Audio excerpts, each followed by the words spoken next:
hope on our side. And so, when I hear people suggest that somehow hope means I'm naive or blindly optimistic, I say, no, you don't understand. That's not what hope is. I know how hard it's going to be to change this country. I know how hard it's going to be to provide health care for every American. If it was easy, it would have already been done. I know how hard it's going to be to give good jobs and good wages to every American in this global economy. I've seen the devastation of the steel plants closing. I know how tough it's going to be to make sure our education system works for every child.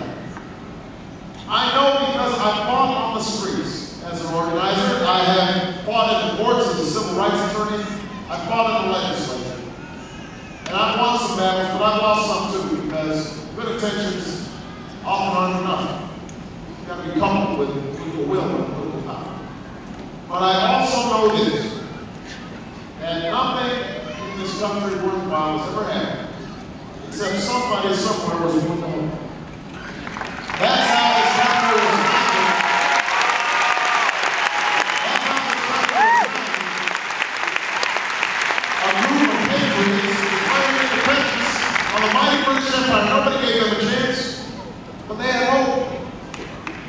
That's how slaves and abolitionists fought against that wicked system. Now the president is able to chart a course to ensure we would not remain as slaves and free.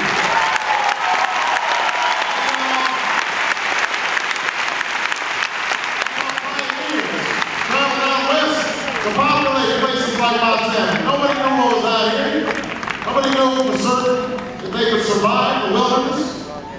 They had hope. That's how women won the right to vote. That's how workers won the right to work. That's how young people travel down south to parks and to sit in and some died for freedom's cause. That's what hope is. That's what hope is.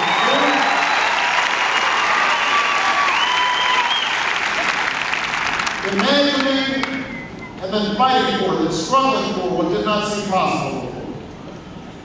That's what hope is. And that's the moment that we're in right now. That's the opportunity we have in this election. Now there's a moment in the life of every generation where that spirit has to come through, where we cast aside the doubt and the fear and the suspicion of each other, where we push aside the things that divide us, race, religion, where we decide to roll up our sleeves and arm in arm, we decide we're going to remake this country, block by block, neighborhood by neighborhood, county by county, state by state. This is our moment. This is our time. And if you are willing to work